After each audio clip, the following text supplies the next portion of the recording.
This might be a little bit of a hot take, but the finebros were special. Betty Fine You got it. and Raffi Fine, all the stars. Whether I like it or not, they are an essential part of my childhood. I didn't say my childhood was blissful, by the way. They captured an era of YouTube that I think we're starting to forget even existed in the first place. And by that, I mean the corporate domination of YouTube. And you might be saying to yourself, well, isn't YouTube still super corporate and stuff? And it is, but hear me out. I'm not saying the idea of a creator trying to branch into the mainstream through YouTube is a new thing, but at least back then, it had a different coat of paint. We went from viral videos that captured a special moment that united people through their accessibility and charm to BuzzFeed, WatchMojo, and the finebros. Although the finebros are a strange case because they were early adopters of YouTube, and unlike BuzzFeed and WatchMojo, they slowly developed into just becoming a corporate entity. And even then, they weren't faceless companies. They were still the finebros. You could still see their faces, even though they might not be looking directly back at you half the time, but they were still rooted in YouTube. It's just that the more they progressed, the more they just started regressing in a way. Now, the finebros actually do have a rich history on YouTube. The only issue is that most of that history is deleted before the year 2010, and it's probably for a good reason, actually. And honestly, for this video, the history actually doesn't matter that much because I kind of just want to talk about the React series, the most popular series, the thing they're known for best. I'm talking kids react, teens react, adults react, college kids react, elders react, YouTubers react, celebrities react, just a whole cast of characters sitting down, watching some videos, and giving their opinions on the videos. Now, this series was justifiably considered some of the bottom of the barrel content on YouTube. I remember even back then, there was a lot of criticism. They were just heavily criticized for being very, very generic. Kids react, teens react, seniors react, I don't give a flying shit. The little old nomad here would be lying to himself if he said he didn't watch a shit ton of these React videos back in the day. You know, every brain has its rod, and the finebros back then, they were mine. They were a significant factor in shaping my brain and being a worse brain.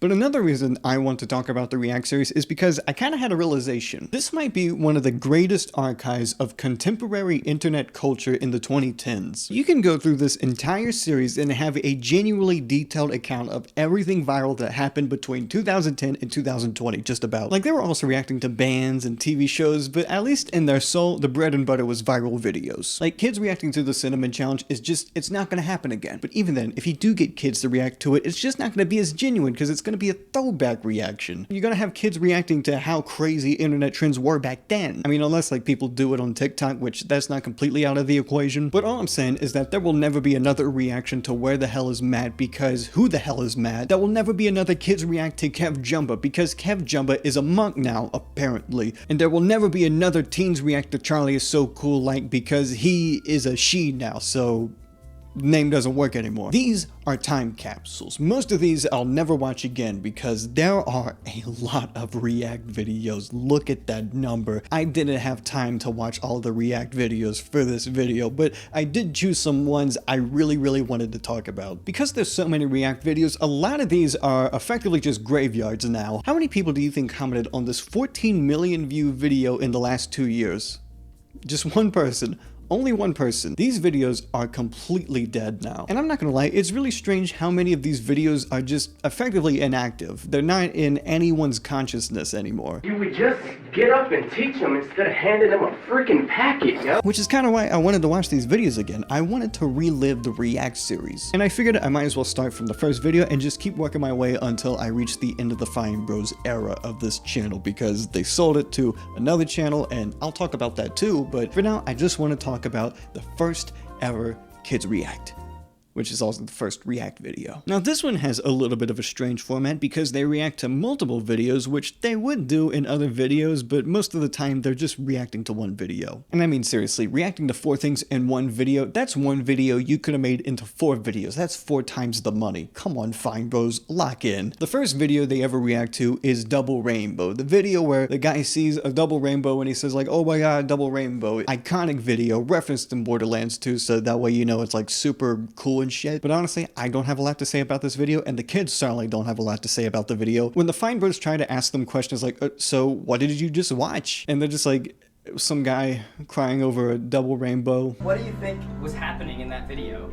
There was one rainbow, then there was two rainbows. And another extremely surreal thing that never happens in any other React video again, they actually put the cameras behind the kids so you can see them watching the screen. I don't think this ever happens again, so savor like the 5 seconds that exist in this video where they show that specific angle. You will never see that ever again in a React video. Which I also think is very telling that's considered experimental to the React format, is that they had another camera angle. Not like a new camera angle, like a second camera angle. They have one camera angle the entire rest of the series. Unless there's like one React video in 2014 that I so happen to miss where they have another camera angle. I'm not gonna look for it. Also, you might notice the first React video is just really yellow for some reason. It looks like someone pissed on the lens. I don't have much else to say about this, but the only other camera I know that's this yellow is Chris Chan's webcam. And I think the big appeal of Kids React is just the sheer concept of it. Kids reacting to stuff is a very appealing thing to people, at least on the surface. It's just that, surprise, surprise, kids aren't that colorful of commentators towards things. This huge, random, beast, Chinese woman. And I mean, they're not wrong. And for this one episode, and this one episode only, I'm going to give a Most Valuable Reactor award to one special reactor who did better reactions than everyone else. Could I have given this award to other reactors? I could have, but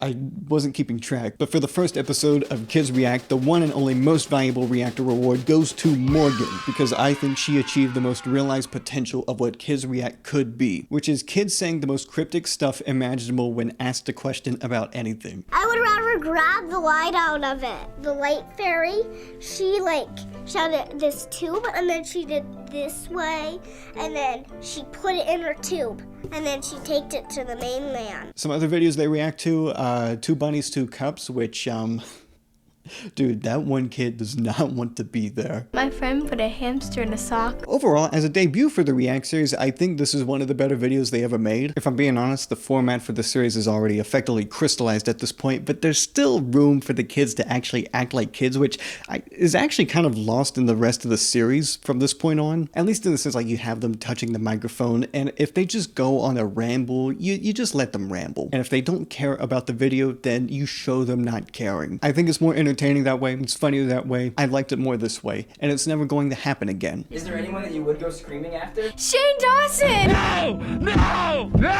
Now, the biggest appeal, more than anything, at least for a kid my age watching these videos, was imagining myself reacting to the videos the kids were reacting to, except I was actually on the show and they weren't, because I reacted better than them. I'm just an inherently competitive person, so I would compare myself to the kids who were reacting, and I would imagine myself being a better reactor. Listen, man, I have thoughts and opinions that would blow the finebros off their seats, and they would say, wow, this kid is so cool. Now, just because the kids react to viral videos doesn't mean the React formula has to be one note. They don't just have to react to silly videos all the time. Sometimes they need to react to the more serious issues happening in America, or just the world in general. This isn't just a way to document viral trends going on at the time, this is a way to document history. Like, for example, Osama bin Laden's death. Do you think there's anything else we could have done besides kill him? Not really. Now, I was like 7 or 8 when Osama bin Laden died, so I would have been on this Kids React if I were on the Kids React. I'm gonna be honest, when I heard that Osama bin Laden died, no one explained who he was to me. It wasn't until I was like 15 that I found out he was the 9/11 guy. He destroyed the 2 twin towers. A lot of people died that day, like 42 people died. Like, after a while, it was just assumed everyone knew, even the children. You know, I do take responsibility for not knowing that, but at the same time, no one told me.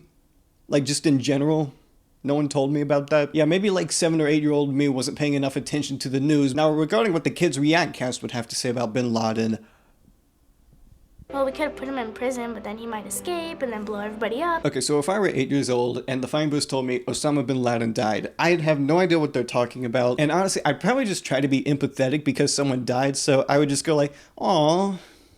What do you think's gonna happen with other terrorists? When one bad guy dies, somehow another one pops up. Kind of like whack-a-mole, you whack one down. But yeah, it's a pretty drastic change from 2 bunnies, 2 cups, where the kids go, oh, it's so adorable, I named that one Cupcake, and then you have to talk about 9-11. And you know what, kids talking about Osama bin Laden is actually pretty funny, because most of the time they're just saying like, oh yeah, he was a bad guy, and the bad guys need to die. Even then, some of the kids were like really empathetic towards his death. I was happy that our nation felt pride. That's good, but I'm not cheering, because this is still a man's life. It's a bad man's life, but it's still life. And how did it make you feel when you found out? I felt happy. Because, again, they don't know he did 9/11. No one told us that he did 9/11, okay? And again, you have kids saying Osama bin Laden was bad, but you also have these kids saying some of the most traumatizing stuff imaginable in the most casual way. Yeah, my dad lost a lot of friends to 9/11. You know, I think I do prefer these reactions over an adult reacting to Osama's death, because there's just an authenticity that you're not going to get from an adult. What's an adult going to say about Osama? Oh, good riddance. I mean, they're just not going to be empathetic like kids are, and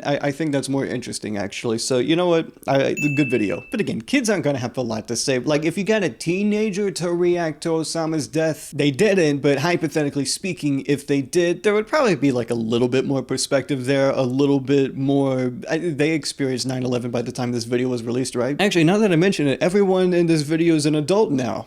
Actually, everyone in this video is dead now. The Kids React series was popular enough on its own, but they had a lot of room to have a teenage adult audience watch their videos still. Now, the big star in these early videos was Leah Marie Johnson. She was a little bit older than all of the other kids, but she was just so damn charming that she had to be a 13-year-old with all the other kids just so she could react to the videos. And to this day, she might be the only reactor that isn't in a complete shadow of the Finebros, unless you really want to count Boston Tom. We're not watching hentai today, unfortunately. Okay. But again, Leah Marie Johnson was already older than all of the other kids, and when you have a 14-year-old on Kids React, it kind of defeats the purpose. So I think what the Finebros did is they just made an entirely different React series just so they could have Leah Marie Johnson on. But at the same time, making teens react was just the best business move to do for the Finebros, because instead of having kids react to stuff, they can make something for a more teenage audience. Teens react, yeah, you see the... Okay, it sounds obvious, but compared to reacting to Minecraft or the Duck Song, they're reacting to big boy shit, okay? They're reacting to Twilight, Hunger Games, My Little Pony, but it's ironic because the grown-ups are reacting to it and not the kids, even though it's a kids show. I'm a little concerned that you think that I should watch that. Now, I don't know if this was before or after the whole brony movement What are they called? Bronies? came along. I know bronies were early on, but the show still had to exist at one point before the whole Bronies? movement came. I don't know if this was before or after that. Bronies? Why do you think guys are liking this so much? You tell me. I don't know. It is kind of how you'd expect teens to react to My Little Pony. There's just not much surprise in this video. In fact, I have a more interesting video I want to talk about called Facebook Parenting for the Troubled Teen. Now, I feel like I need to give some context for this video because it's a viral video from 12 years ago. No one remembers this anymore. Now, the video is about a dad who caught her daughter complaining about them on Facebook.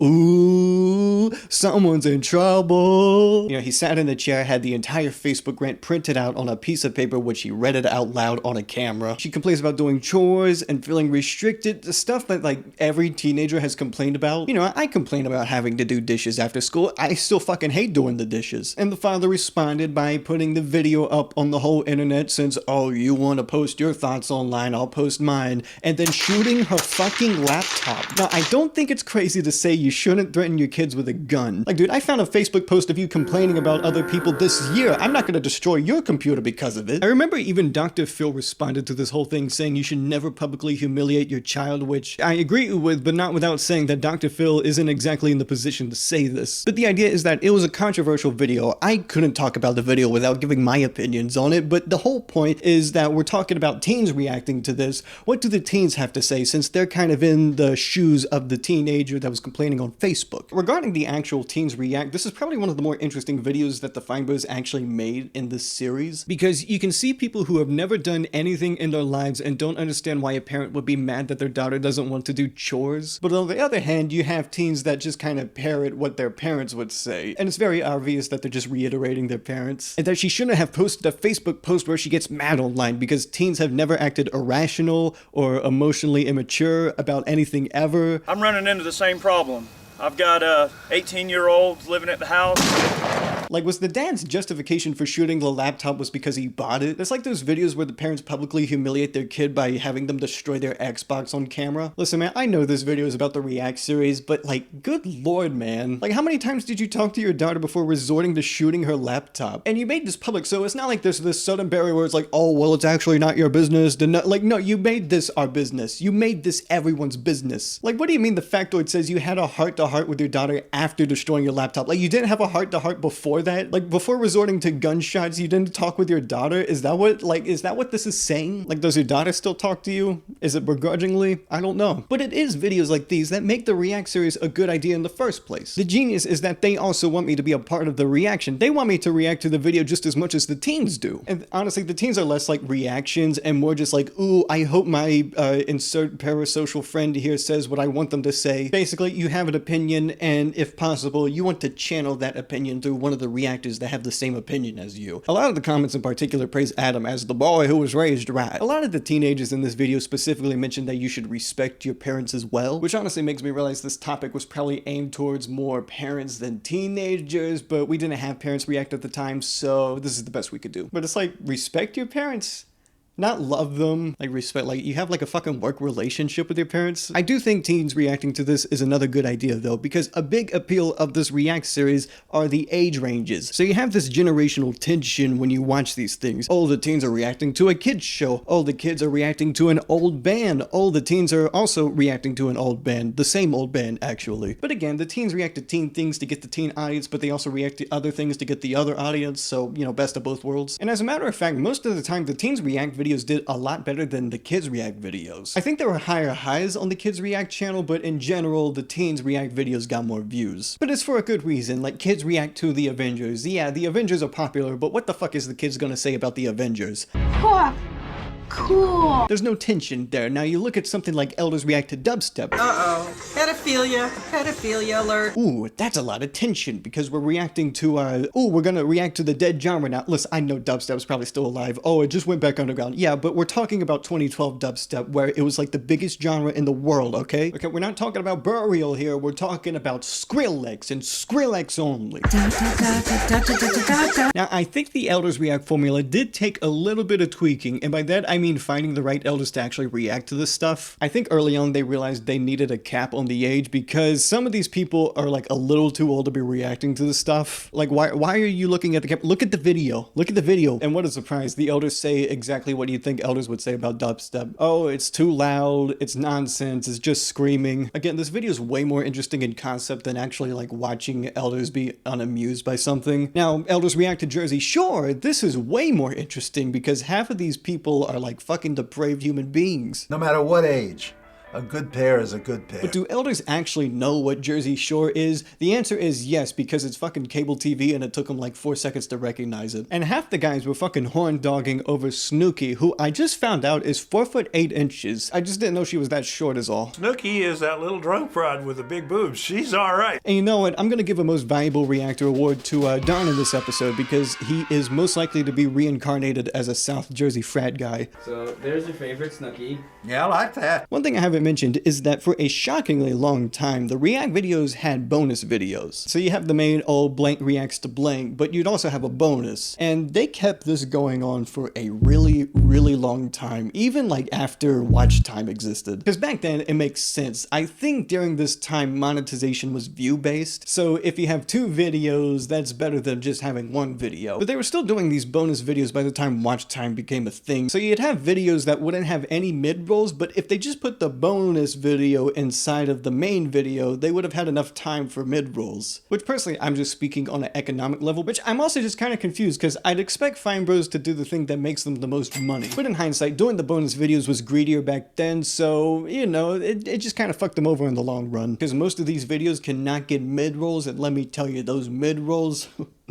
they're pretty nice. Overall, once a series is introduced on this channel, it's kind of a case of once you've seen one of them, you've seen them all. Like, what else am I going to talk about with Elders React? But they tried out the Let's Play format by getting the teens to play Slender Man, which... that used to be scary back then. That actually used to be genuinely scary. We've been desensitized. Is Sonic like the devil? But you know what? That's a pretty smart idea on their part. But otherwise, it's like React to The Hobbit, Jack's Films, Sandy Hook, Honey Boo Boo. But then they had a brilliant idea. I remember this being a big event, to the point they had trailers for the series. It was super anticipated. We have kids, teens, elders, but wait, the finebros. We're YouTubers. What if we got other YouTubers to react?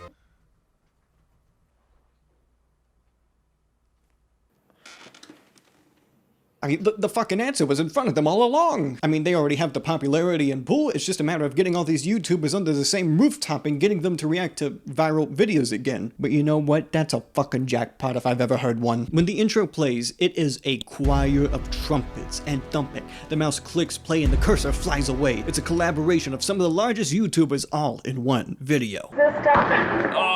But seriously, they actually did hit the jackpot. If you go to their most popular videos, their most popular video is a YouTuber's react. And in case you're wondering, yeah, that Try Not to Laugh video is a huge foreshadowing to what the future of their channel would look like. Okay, first video is 12 years ago, and it's the YouTubers reacting to viral videos. But I have a question. Who are the YouTubers in these videos, and what are they doing now? Because 12 years is a really long time to be a YouTuber. I mean, I wouldn't be surprised if half of these channels were dead. But there's only one way to find out, and that's just to see what are the YouTubers doing now. First, there's Justine, who's actually doing pretty good for herself. For some context, if she's not the first tech YouTuber to ever exist, she's like the first Apple YouTuber to ever exist. She was there for the first iPhone, and she's been there for every iPhone ever since. She is the OG of OG Apple YouTubers. But yeah, she talked about the iPhone then, and she still talks about the iPhone now.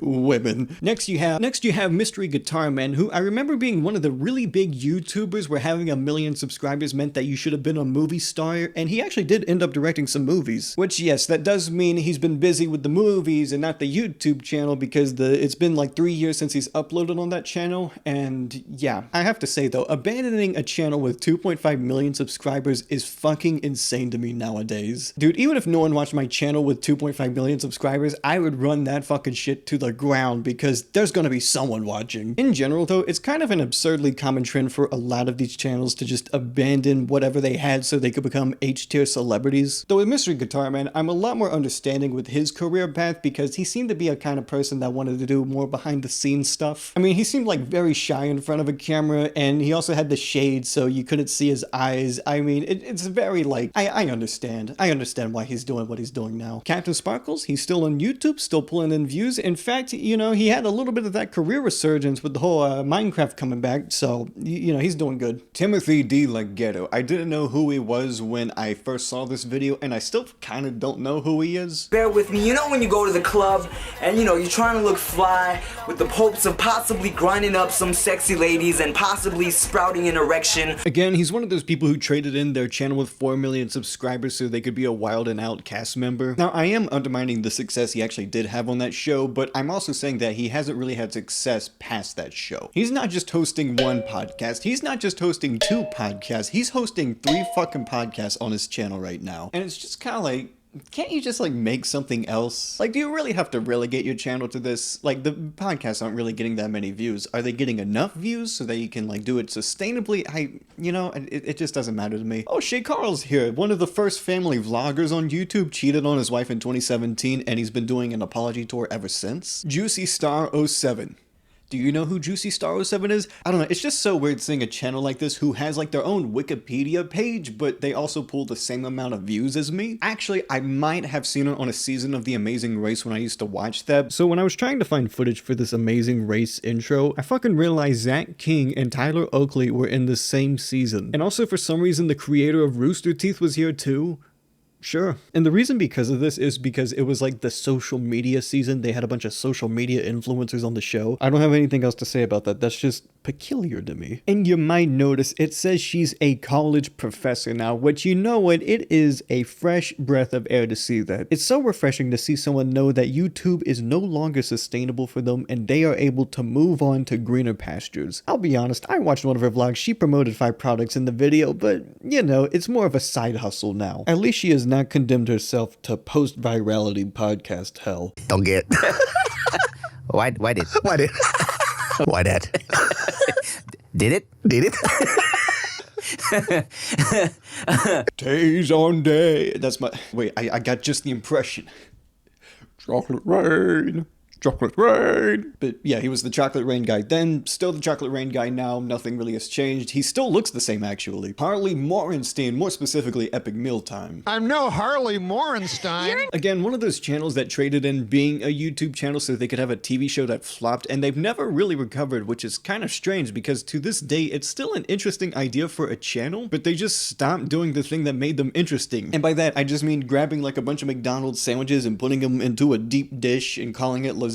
Like they could have done that for the last 10 years, but they just haven't. They just haven't like done anything cool. There's no like giant burgers with 50 bacon strips and 200 pounds of cheese or whatever. Guess what he's doing? He's doing a podcast. Like fast food lasagna never lost its appeal. They just stopped doing it. Like I guess instead of making a TV show for this stuff, it can kind of just be shoved into a TikTok now. And trust me, I've seen my fair share of people wasting food. And finally, Smosh. Smosh is Smosh. Not a lot of these YouTubers can say they're still relevant like Smosh can say they're relevant, and I really think it puts into perspective just how difficult like staying relevant is. But you know what I also mean by that? It was easier back then. It was way easier to be famous back then. I swear to God it was. And you know what? I know it was easier because you can make a thumbnail look like this and pull in like 1 million views easy. It was that easy back then. All you needed was like a camera and an idea. Oh, give them the TV show.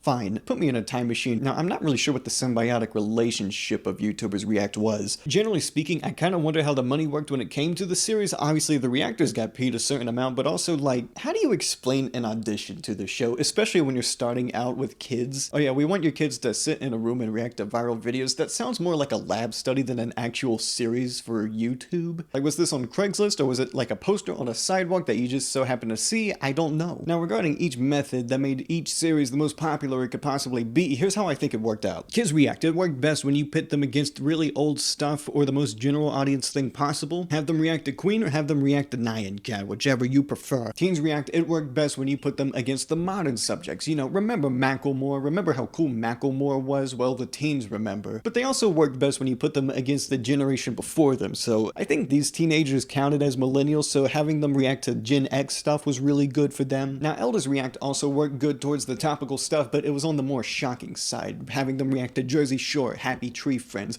Ooh, you want to show this to your granny? Think of it like this. Teens react to Dumb Ways to Die. Not exactly that edgy, but you're not going to show this to a kid. I mean, it's people dying. Again, Elders react to Happy Tree Friends, because that's the only example I can think of off the top of my head. And then kids react to Don't Hug Me, I'm Scared. Wait, what? Why would they have kids react to Don't Hug Me, I'm Scared? And why does that kid know all the words to the song? Like, that kid would have actually had to see the entire video where you see the heart get sprayed with glitter. But this doesn't mean you have to confine one React group to one trend. I mean, what if you want them to react to the Harlem Shake? What did the kids say about Harlem Shake? What do the elders say about Harlem Shake? Did they react to that, or was it the teens? I don't actually remember. And if you can show Don't Hug Me, I'm Scared to kids, you can certainly fucking show it to YouTubers. Good lord. And I'm not gonna lie, being young and watching these videos, it did introduce me to just a lot of general stuff. You have to understand, I was 9 years old, my brain still needed some developing to do, but I was developing my brain with just whatever the finebros were uploading. I started watching the React series before YouTubers React was a thing. Whether I like it or not, they are an essential part of my childhood.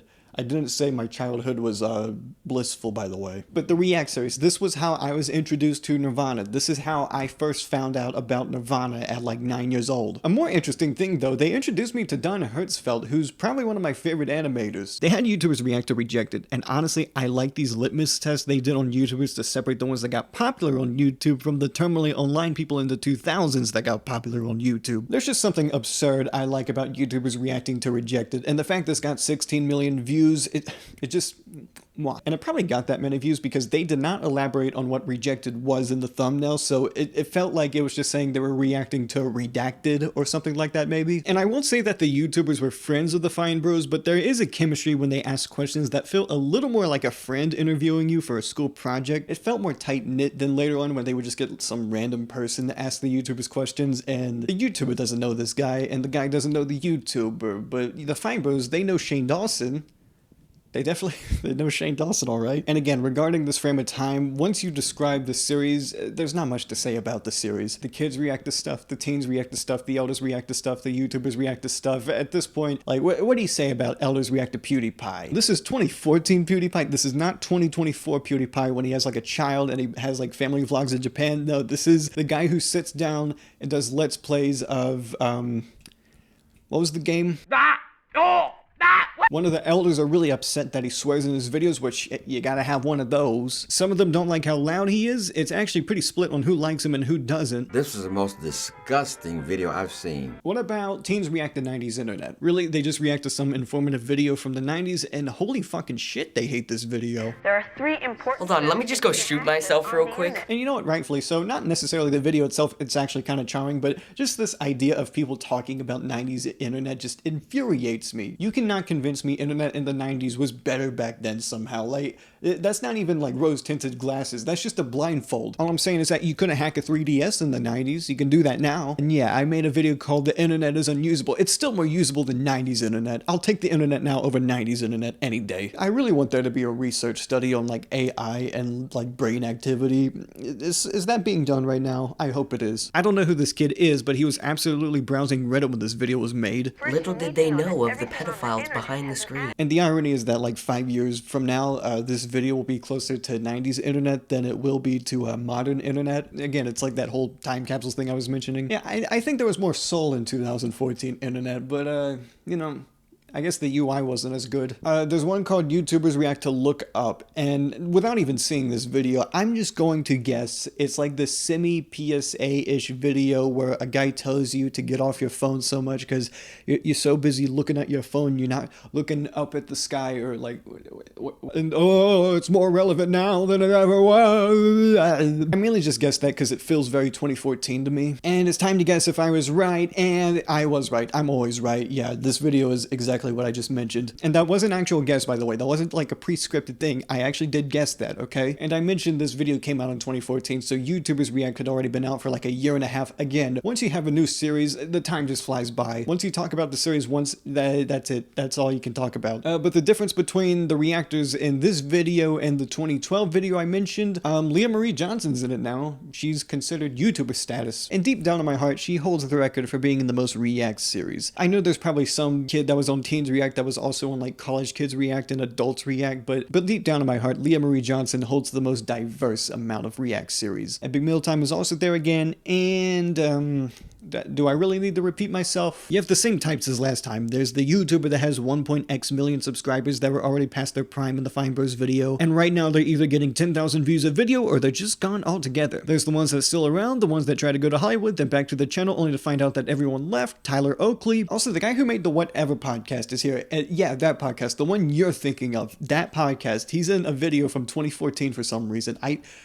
This is a villain origin story. It's just that I didn't consider the fact they were a thing before the pandemic. Ooh, this was a controversial one. Kids react to the Game Boy. I remember people being pretty upset about this video because the kids called the Game Boy a phone case and in general didn't know what a Game Boy was because they were born 18 fucking years after the Game Boy was made. Okay, to be fair, it was like 10% of people got mad over this video. I really wish there was a way to make that 10% like have their heads explode. Like, don't get me wrong, most of the audience was just happy to see a kid react to a thing they recognized. But then there's also just miserable losers that expected kids to know something they knew and got pissy when they didn't. I can't be mean to this, guys. This is tough. He's like, I want to cuddle with these kids and hug them and say thank you for being so cute, not in a pedophile way. Those people need to be ostracized, feathered, and tarred. Like, of course the kid is going to recognize it from a phone case instead of the actual thing because guess what technology we're using now? Like, there was one kid that understood the nuances of gaming history and was able to acknowledge what the Game Boy was, but like,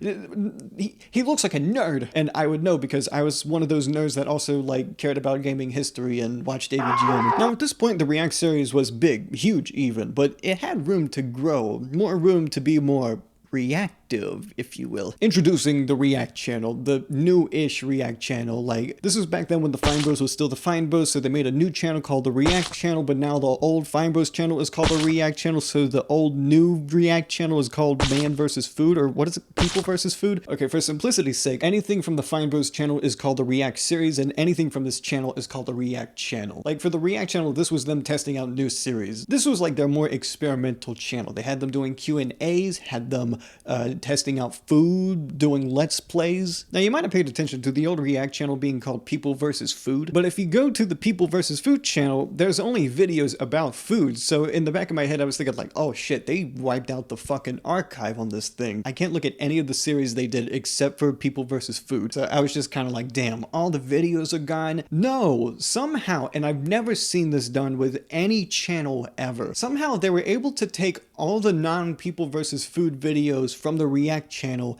and just throw it onto the finebros channel. I've never seen this happen ever. I didn't know that was a thing you could do. I don't even know if it is a thing you can do. This is the only example I've seen of this ever. I have to mention, the finebros channel only had the React series and the occasional skit they made every once in a while. The React channel, however, was like all their extra content. But at the time, at least, making a new channel was the best move they could have done. At this point, the React series was a few years old, and that's more than enough time for them to have a bunch of star reactors that people wanted to see more of. And a few of these series like Advice and Opinions were focused less on reactions and more about getting more from the reactors we've come to know and love. And also with the advice thing, the big idea is like, how does the kid give advice compared to how does the old person give advice? And how does something a little in between give advice? The first advice video was when to start dating. Actually, it's a few questions. How do I get people to be quiet while I'm watching TV? I think the kid gave the best answer. I want that answer too. I'm not gonna lie, this is a really boring series. Not a lot of people watched it compared to the rest of the finebros videos, so I think people acknowledge this to be a boring series, but they made a lot of these fucking episodes. Even when it proved to not be nearly as successful as anything else they were doing, they just kept churning these out, and they're just boring. The reactors are boring. And I think this is a good time to actually talk about the reactors. This section thrives off having no research at all, so I'm only going to talk about reactors I remember. Obviously, rewatching a bunch of finebros videos, they refreshed my memory, so I remembered Morgan and Dylan and Leah Marie Johnson. And I did attach myself to certain reactors. I don't know what the criteria was. Like, for example, Dylan knew what the Game Boy was, so I was like, I had more of a fondness for Dylan. For some reason, I liked Tom, but I couldn't tell you anything about Tom. I just know that Tom was like slightly more charismatic than the average reactor, so he made his own YouTube channel where he would interact with other reactors, part of the React crew. And one of those people was Tori. I remember Tori being, you know, very bubbly and happy. Then there was the other woman, the other guy, and the other guy. I still don't remember their name. I watched these videos again, I still don't remember the names. I also remember Lucas because he was the one that didn't like gay marriage, but then he became gay. That's his arc. I'm surprised about this. One of the more controversial reactors was actually Ethan. And I remember specifically, it's sometimes because he realized just how dumb what he was reacting to was. And people just did not like that at all. They didn't like the fact that he would be unimpressed with something. I remember him talking about his least favorite video ever being the one where he had to taste blue stuff. And after you tasted something blue, you had to answer the question, does it taste blue? And I guess you can use your imagination and say, oh yeah, this blue raspberry tastes blue or whatever. People got so upset with the fact that he wouldn't play along with this challenge. Personally, I liked Ethan because he was one of the more genuine reactors out there. In terms of the elders react, I like Don a lot. I hope he's not dead. He probably is though. Most of them are probably dead at this point. But basically, all you needed was one. If you had one reactor you could attach yourself to, that meant like it was interesting enough to keep watching the channel. But for the most part, every reactor just kind of blurs with each other. You can only remember so many faces at once. Like you can only remember so many personalities at the same time. Your brain can only contain so much. I can't remember all the reactors. Like, who's this person beside Tom in the blue video? I don't know her name. For the most part, though, I think the most effective React series was YouTubers React. It didn't have the generational tension that the React series normally had with its mainline stuff. But I think having actual personalities react to things is always going to be more entertaining than just having the average somebody react to stuff. Like, to anyone that wants to be a contrarian and says they would rather watch construction workers react to whatever, you wouldn't, because they wouldn't say anything. They would just stare at the video the whole time and say nothing. Opinions, I don't really need to spell out this series for you. Again, it's just like a parasocial encourager. Reactor number 2, what's your favorite food? Oh, my favorite food, pizza. And that's just the series. Lyric breakdown. They just got teens or whatnot to break down lyrics like Smells Like Teen Spirit. It's a cool enough idea, you know, really work that media literacy brain. Oh wow, sounds like rap. I think Genius is a little bit more interesting because you actually have the artists breaking down their own lyrics, but it's cool to just have like some unperceived eyes reacting to some lyrics. Probably a rapper or something, talking like that. Actually, you know what? I just want to see him play Sonic EXE instead. Jeez, it's so weird to think that Sonic EXE was actually scary at one point. Like, Like, okay, maybe it just scared my child brain. But like, these comments also said like Sonic EXE came from the darkest corners of the internet. We've become immune to Sonic EXE. It just appears in like a bunch of Friday Night Funkin' mods or whatever the fuck. I'm just saying, it's interesting to go back and see what the Black Plague looked like on a European. Ooh, it's time for the Fine Bros' next big step. Celebrities react. Big celebrities, the biggest celebrities you know, reacting to viral videos. At the time, it was just one video, but later down the line, they would make a few more videos. But the excitement here was just having celebrities react to viral videos. Like, what do you mean Tony Hawk reacts to Ice JJ Fish? What? I recognize Nick Cannon, but then you have like Amy Teagarden. They didn't get The Rock is what I'm saying. I don't mean this in a disrespectful way, but this might be the most popular thing some of these celebrities have been involved in. Like, the video was really, really successful, but there's just something about like being a YouTuber and being Hollywood. It just mixes like oil and water. I mean, it was like that 10 years ago. I think there's a little bit more credibility to be celebrity status now from YouTube or Twitch. You want to see a book I found at Target the other day? It was a 100% unofficial Mr. Beast guidebook. And in case you're wondering, yes, it did mention Chris. One of the most popular videos to come out of React was elders playing GTA 5. Honestly, I just don't care much for the gaming videos that much because they were trying to borrow from the Let's Play format, but a thing I really like about the Let's Play format is that it's a more extended, uncut gameplay because that's what helps you get more of a feeling for the game. Now, half of the elders were too scared to play this game because it's the big bad Violet game. Like, this lady hates this game with a passion and she's doing nothing with it. You just dropped a grenade right behind you. That's okay.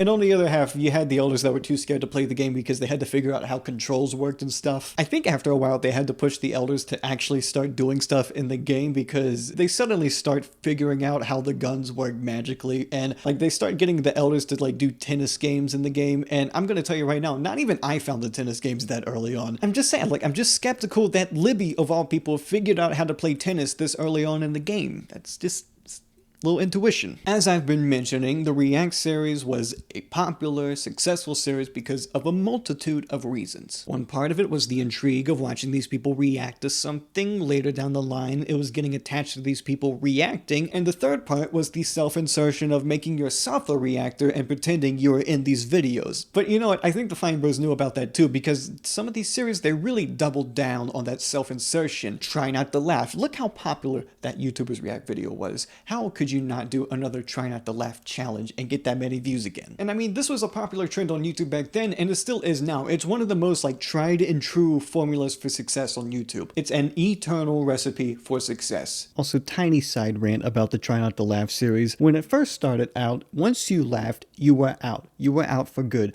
But later on, they did it. They pussied out and they went, oh, if you laugh now, you can come back for the next video. No.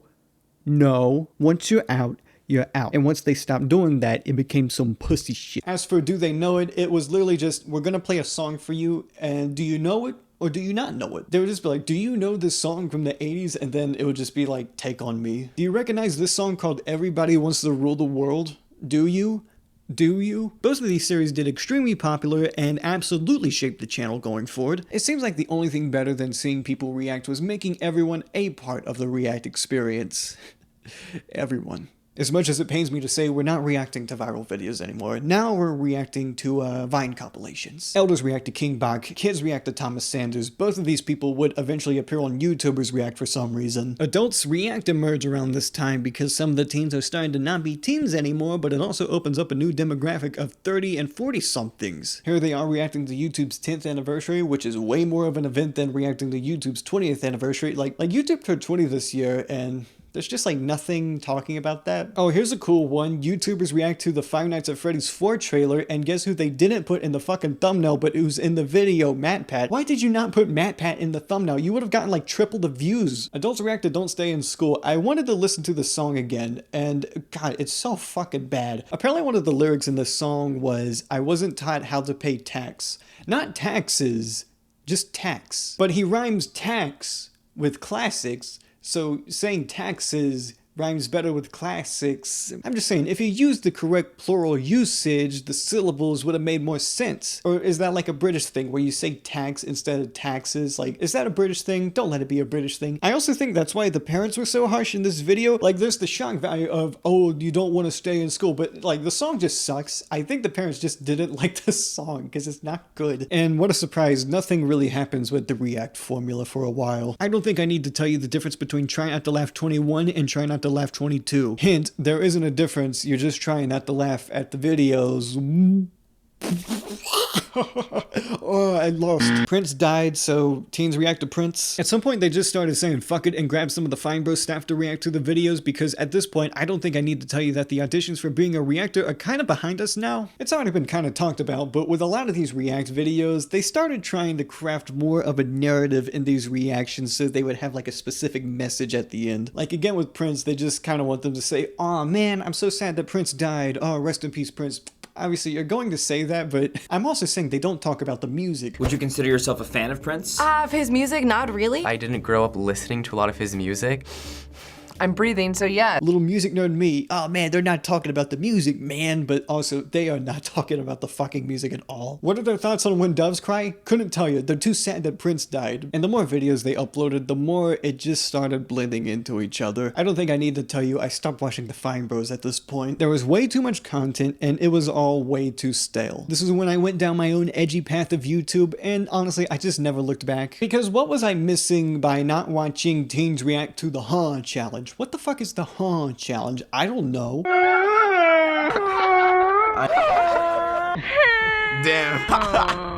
Oh yeah, and the big thing happened. The React World thing happened. Now for a lot of people, this is what jumped the shark for the finebros because they crossed a boundary that didn't need to be crossed. Now the details are a little bit fuzzy around this whole controversy because we're not lawyers, but the big takeaway people got from it was that the finebros wanted to trademark React videos for their own profit, and they tried to disguise it as a call to action because Ellen DeGeneres did a similar thing one time a couple years ago. So to prevent that from happening again, they created a new program called React World. The entire world would license the ability to use any finebros series of their choosing. All you had to do was sign a contract, use the finebros license, and you would get to react to videos. Now, I do think it is a little bit of a stretch to say the finebros wanted to own React videos, because honestly, I don't think they wanted someone like Jinx Reload, just saying. But I absolutely do think the idea of trademarketing their own format for a React series is absolutely absurd, because I've seen other people attempt their own version of the finebros style for reaction content, and that's still their content. Hot take here, I know, but I don't think it was right for the finebros to own reaction content in any way, shape, or form. And the big bottom line was that they were attempting to trademark the word react, a basic human function people do. So even if they weren't owning reaction videos as a format, they still wanted the word react. You would have had to use a synonym for react, so it would be more like YouTuber responds to this. I don't know, like this was one of the most greedy and delusional moves that has been made by any YouTube channel ever. The only thing worse was their apology video, which wasn't an apology video more than it was just a 2-minute video of them saying, guys, you just don't understand. I think if you want the most thorough understanding of what this event looked like back in the day, Folding Ideas' video of this situation kind of put it into good words. And by that, I mean, he just called it racketeering, which actually, I don't know if anyone made this comparison, but React World was almost going to be like Machinima, but for reaction videos. Because Machinima was like this go-to hub for Let's Play channels to sign up for a channel and make money. And by money, I mean literal pennies, and you couldn't escape the contract. The only reason people got out of their Machinima contract is because the company crumbled into dust. And honestly, it just makes the decision the finebros made all that more confusing, because if they did the same thing, they also would have just crumbled into dust. It only took them 4 years later to do that. But even with Machinima, the whole appeal was that you got your video on a channel with like 10 million subscribers, because Machinima would just plop out your video on their channel, and you also had your own channel that would be under their contract. But the finebros wasn't about to become this central hub for shitty reaction videos to be plopped out on. So again, I don't really know what the point of this would have been. I guess the end goal was just to own reaction videos, but that's just such a delusional thing to do on their part. I don't think a single YouTuber defended them, and if anything, they probably lost a lot of connections due to this. I don't think Hank Green's gonna be on YouTubers React again, because he made an article criticizing this whole whole thing. I think a thing people didn't notice because they were so focused on the whole React thing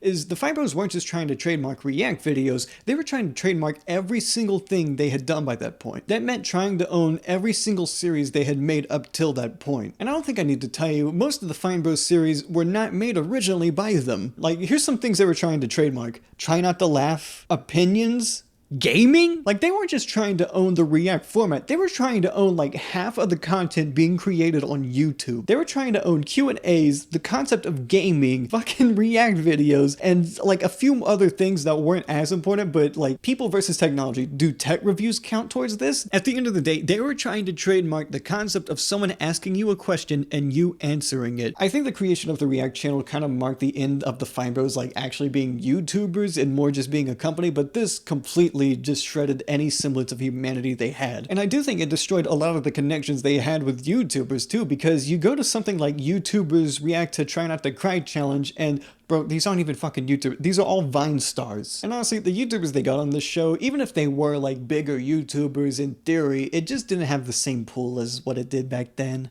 This is gonna be interesting. All aboard the Feels Train. Pedophilia alert. I also want to give my third and final most valuable reactor award to MatPat in the Try Not to Cry challenge, mainly because his crying actually felt genuine and he felt like actual emotion, which which going through some of the more recent React videos, it's so much harder to find like actual reactions. Thank you, MatPat. I'm so fortunate in my life to have so many people that I love so much. You make sacrifices all the time, and you put off things that you want to do, and you put off adventures. You put it off because the best adventure is being together, and then that person leaves, and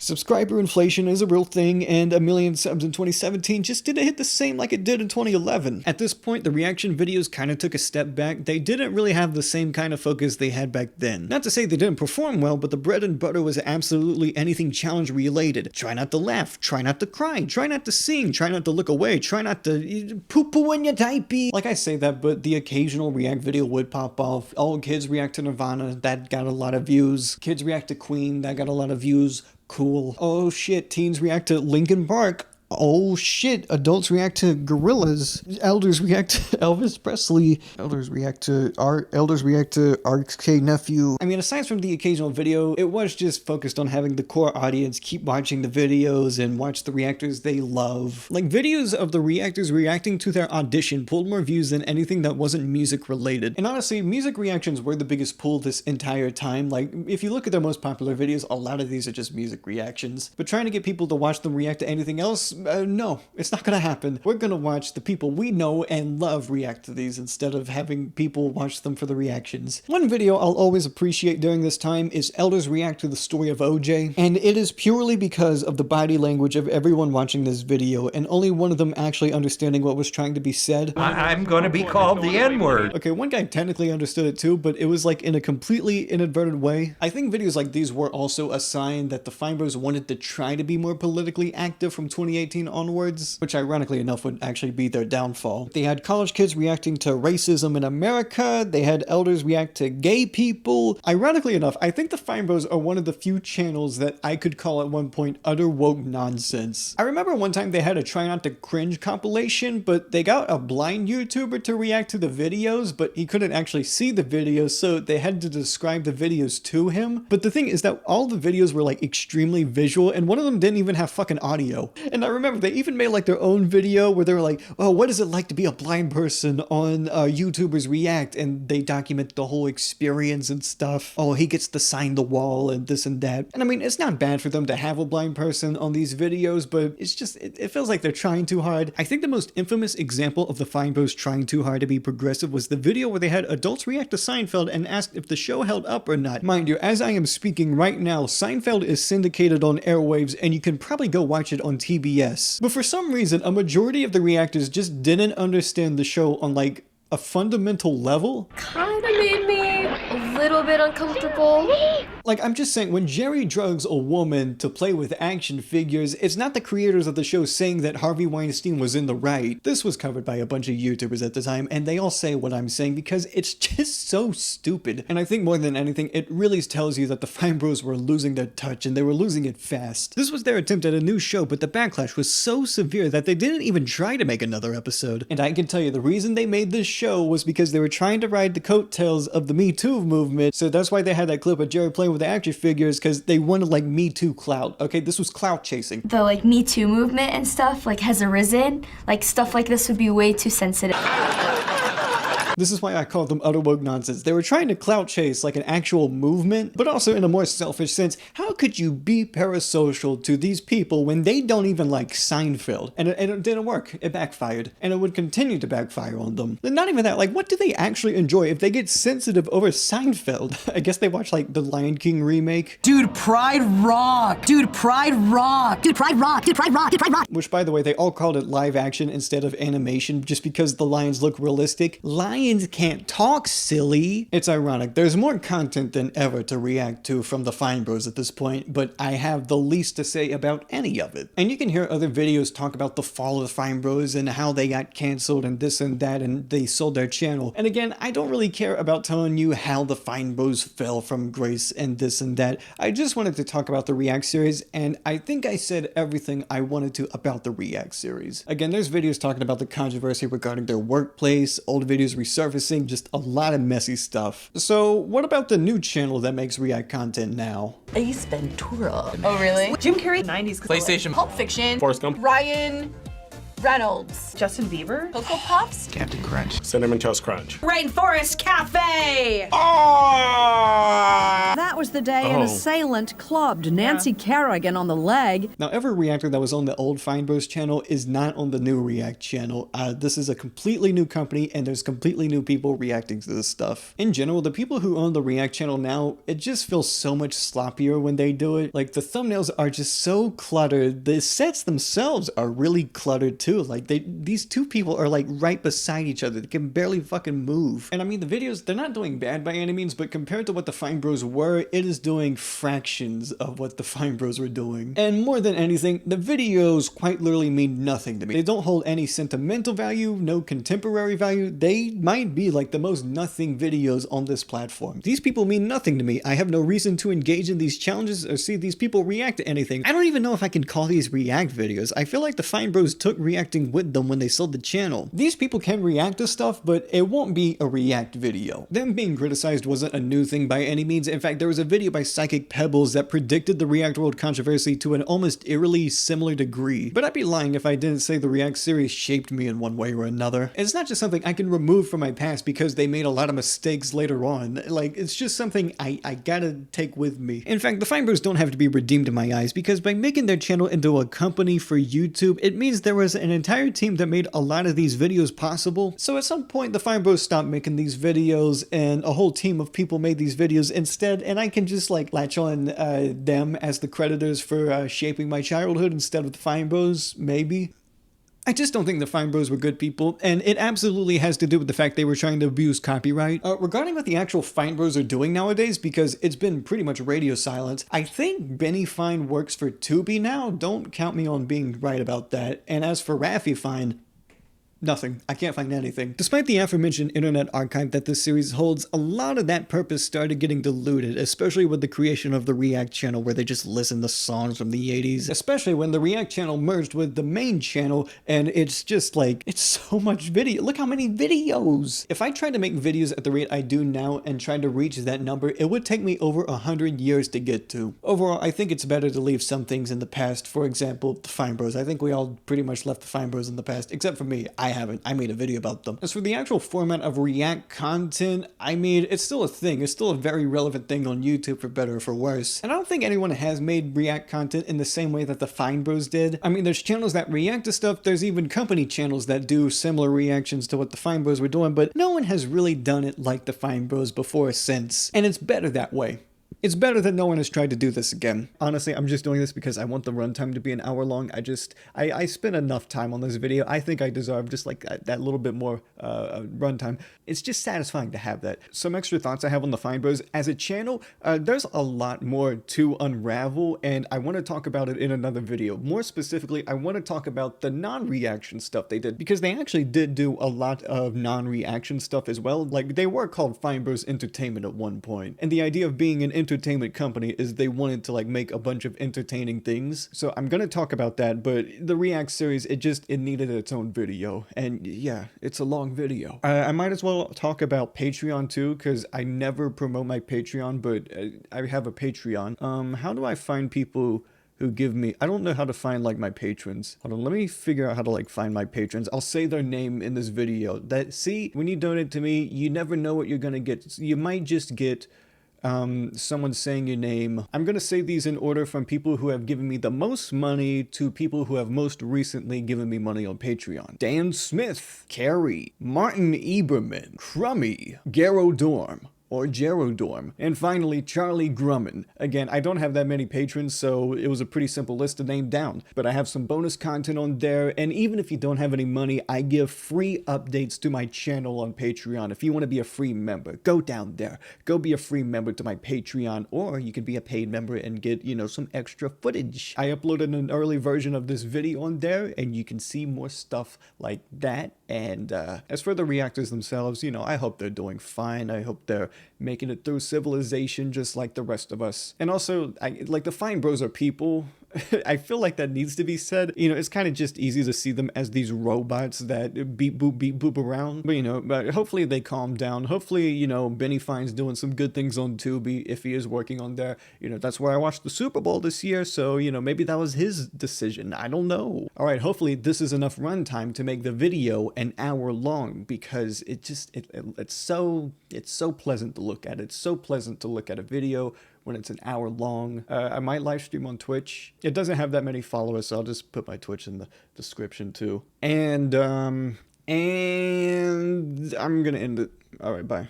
Wait, I have like post edit. I have like, how many more seconds of runtime do I need? I need like 14 more seconds of runtime. Okay, so once this like, I'm just gonna let it hit an hour. All right, is this good? This should be good. All right, if this is not enough, I don't, you know what? I'll take the L, but I'm gonna keep doing the filibuster until this is enough time. I'm just gonna put this whole thing unedited, uncut until this is an hour long. I want it to be an hour long. It looks good on the thumbnail. Okay, I'm gonna assume this is enough. I'm so sick and tired of the React series. I'm so tired.